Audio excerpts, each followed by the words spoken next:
Halo adik-adik semua, gimana nih kabarnya? Semoga sehat selalu ya. Pada kesempatan kali ini, kakak-kakak dari Brawijaya akan menjelaskan materi pertumbuhan dan perkembangan makhluk hidup untuk adik-adik sekolah dasar kelas 3. Kita langsung masuk ke materinya ya. Yang pertama, ciri-ciri makhluk hidup.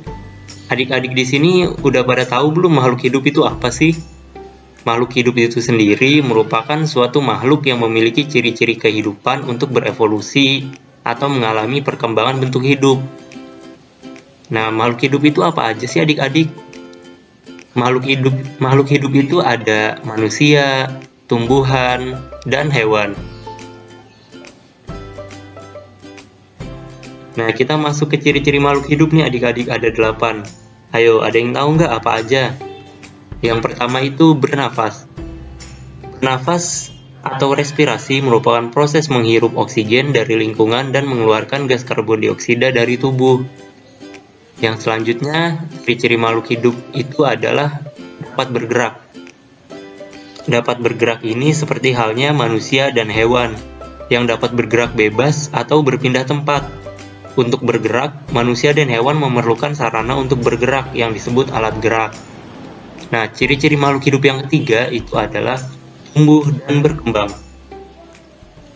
Tumbuh dan berkembang ini ialah suatu pertumbuhan dari makhluk hidup mulai dari kecil hingga menjadi besar.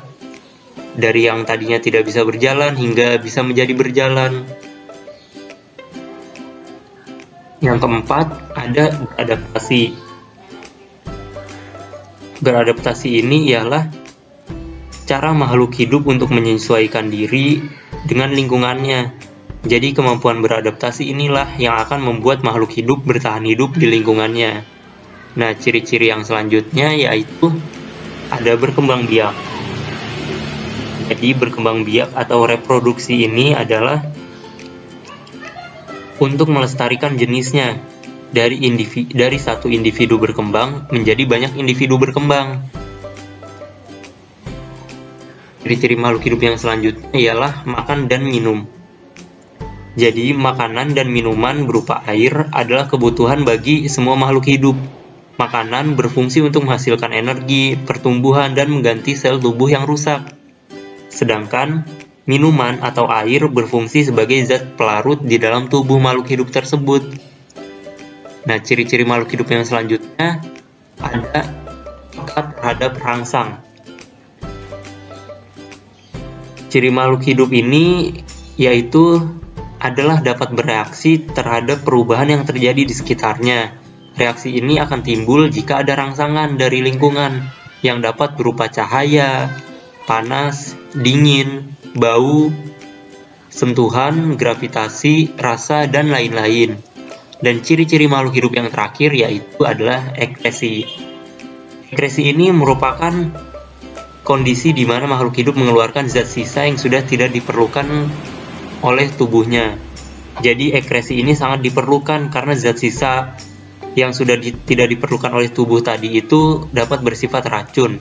Sehingga kalau tidak dikeluarkan akan mengganggu metabolisme tubuh atau kinerja tubuh. Baik, materi yang selanjutnya kita masuk ke pertumbuhan dan perkembangan pada manusia. Pertama, tumbuhan manusia ditandai ketika manusia memiliki pertambahan ukuran, berat, dan tinggi badan. Sedangkan perkembangan manusia ditandai dengan perubahan menuju kedewasaan seperti berubahnya emosi, kematangan fisik, cara berbicara, dan kemampuan berpikir kritis. Nah, ini gambar ilustrasinya nih adik-adik. Dari yang tadi adik-adik itu nggak bisa berjalan, masih digendong, hingga bisa merangkak, sampai bisa berjalan dengan cara dituntun. Dan juga salah satu contoh perkembangan adalah yang tadinya adik-adik itu hanya bisa mengonsumsi susu hingga bisa mengonsumsi makanan orang dewasa dan juga bisa memakannya sendiri. Apa sih perbedaan dari pertumbuhan dan perkembangan itu? Pertumbuhan dan perkembangan pada manusia itu perbedaannya terjadi di prosesnya. Jadi proses pertumbuhan manusia akan terhenti pada saat telah dewasa, namun proses perkembangan manusia akan terus berlanjut sepanjang kehidupan manusia tersebut. Yang selanjutnya kita masuk ke fase pertumbuhan dan perkembangan manusia. Nah, pertumbuhan manusia dimulai ketika manusia itu berada dalam kandungan. Dan selanjutnya, fase setelah berada di dalam kandungan, manusia akan bertumbuh menjadi janin. Dan dari janin tersebut kemudian lahir ke dunia menjadi bayi.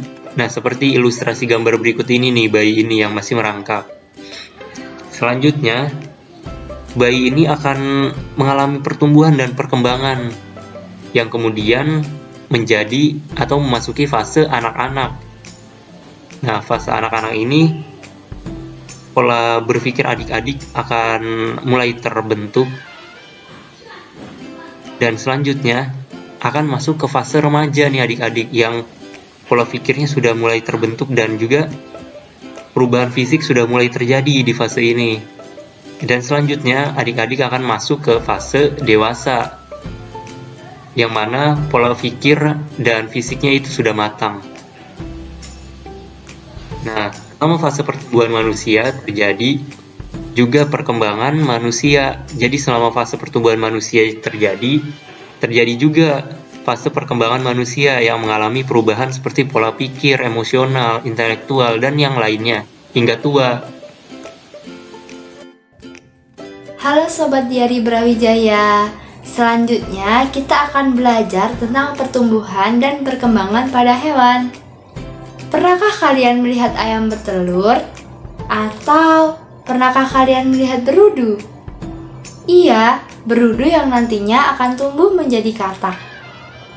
Nah, jadi dari kedua gambar tersebut kita bisa mengetahui bahwa selain manusia, hewan juga berkembang biak, tumbuh, dan berkembang.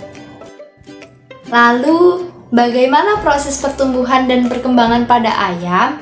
Jadi, pertumbuhan pada ayam itu dimulai dari telur yang dihasilkan oleh ayam betina. Kemudian, telur tersebut akan menetas dan berubah menjadi anak ayam. Anak ayam akan makan, minum, dan tumbuh menjadi ayam muda. Kemudian, ayam muda akan tumbuh menjadi ayam dewasa. Jadi, selain bernapas, tumbuh, dan berkembang, ayam juga memiliki ciri-ciri antara lain berkaki dua, berkembang biak dengan cara bertelur, dan mempunyai bulu di tubuhnya. Lalu, bagaimana proses pertumbuhan dan perkembangan pada hewan yang berkembang biak dengan cara beranak seperti kucing? Jadi, pertumbuhan pada kucing dimulai dari anak atau bayi kucing yang dilahirkan oleh induk kucing betina. Kemudian, bayi kucing yang baru lahir akan tumbuh menjadi anak kucing. Anak kucing akan tumbuh menjadi kucing muda, dan kucing muda akan tumbuh menjadi kucing dewasa. Jadi, ciri-ciri kucing antara lain berkaki 4, berkembang biak dengan cara beranak atau melahirkan, dan tubuhnya tertutup oleh rambut. Setiap makhluk hidup termasuk hewan pasti mengalami proses daur hidup. Proses daur hidup merupakan fase dari makhluk hidup lahir, tumbuh menjadi dewasa, dan kemudian menghasilkan keturunan. Yuk kita belajar tentang daur hidup pada hewan. Yang pertama adalah daur hidup kupu-kupu. Daur hidup kupu-kupu dimulai dari telur. Telur merupakan tahapan awal dari siklus hidup kupu-kupu. Kemudian telur akan menetas menjadi ulat. Ulat memiliki bentuk, warna, dan ukuran yang berbeda-beda sesuai dengan induk dan jenisnya. Pada fase ini, tidak banyak yang bisa dilakukan ulat. Mereka hanya bisa makan, dan memakan terus-menerus daun-daun tumbuhan hingga mereka tumbuh besar dan siap masuk ke tahapan selanjutnya. Tahap berikutnya dari daur hidup kupu-kupu adalah kepompong. Saat menjadi kepompong, ulat akan tidur dan menunggu hingga dirinya berubah menjadi kupu-kupu. Setelah melewati fase yang panjang, akhirnya ulat yang ada di dalam kepompong berubah menjadi bentuk dewasa, yakni kupu-kupu. Wah, ternyata cukup panjang juga ya sobat daur hidup dari kupu-kupu yang cantik ini. Jadi, Sobat harus ingat nih, daur hidup kupu-kupu itu dimulai dari telur, ulat, kepompong, dan kupu-kupu. Selanjutnya ada daur hidup katak. Katak merupakan hewan amfibi yang hidup di dua alam, yakni di darat dan di air. Hayo, siapa di sini yang takut dengan katak? Jadi, daur hidup katak itu dimulai dari telur yang dihasilkan oleh katak betina. Kemudian, telur-telur tersebut akan menetas menjadi berudu atau kecebong. Berudu tidak memiliki kaki dan bernapas dengan insang, sehingga berudu hidup di dalam air. Lalu, berudu akan mulai menumbuhkan kaki belakang untuk melompat dan berenang, sehingga berubah menjadi berudu berkaki. Fase selanjutnya adalah katak muda, di mana pada fase ini berudu menumbuhkan dua kaki depan dan ekornya semakin memendek. Lalu ekor katak akan hilang dan katak muda akan tumbuh menjadi katak dewasa. Berikutnya adalah daur hidup nyamuk. Daur hidup nyamuk dimulai dari telur. Nyamuk akan meletakkan telur-telurnya di tempat yang berair. Kemudian, telur-telur tersebut akan menetas menjadi jentik-jentik. Jentik-jentik nyamuk juga hidup di dalam air. Jentik-jentik nyamuk akan tumbuh menjadi pupa dan pupa akan tumbuh menjadi nyamuk dewasa.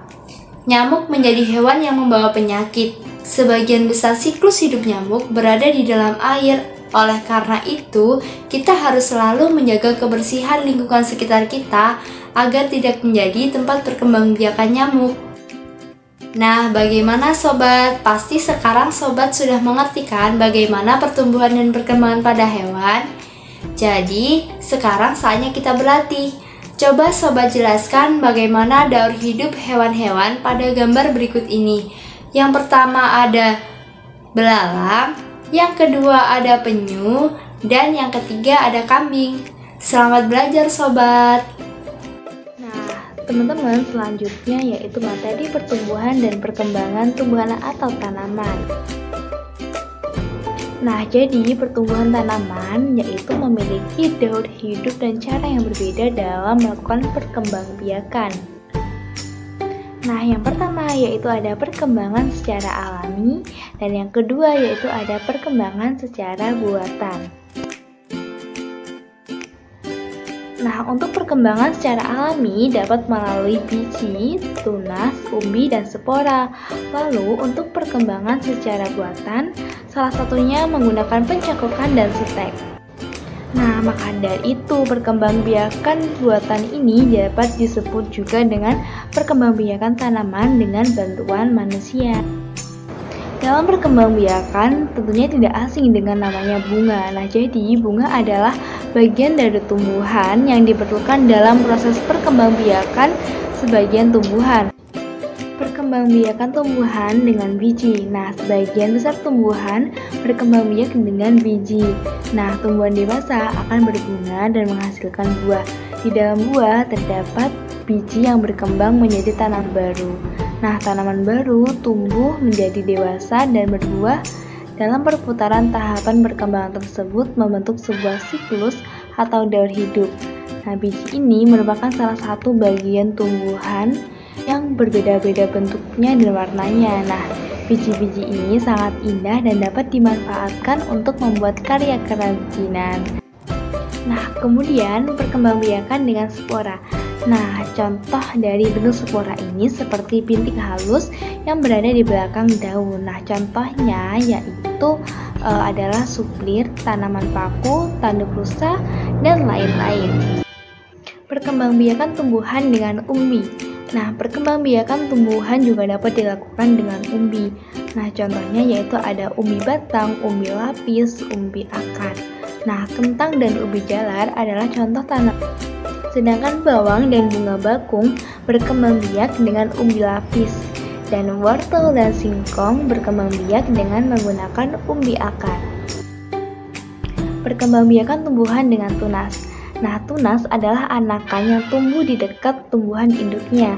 Nah, ada juga tunas yang tumbuh di daun induk. Contohnya adalah tanaman cocor bebek. Nah, salah satu tumbuhan yang bertunas adalah pisang dan cocor bebek. Nah, pohon bambu juga berkembang biak melalui tunas. Nah, kemudian perkembangbiakan secara buatan. Salah satu contohnya yaitu adalah pencakokan. Nah, mencakok tanaman adalah cara paling murah dan mudah untuk mengembangbiakan tanaman. Nah, keuntungannya yaitu tanaman tumbuhnya lebih cepat dari biasanya. Mutu tanaman biasanya lebih baik dari tanaman induknya. Untuk kekurangannya, tanaman hasil cangkokan adalah lebih mudah roboh. Tanaman yang berasal dari biakan dengan biji biasanya akan lebih kuat, akar tanaman hasil mencangkok akan lebih rapuh. Sekian video dari kami. Terima kasih, semoga bermanfaat dan wassalamualaikum warahmatullahi wabarakatuh.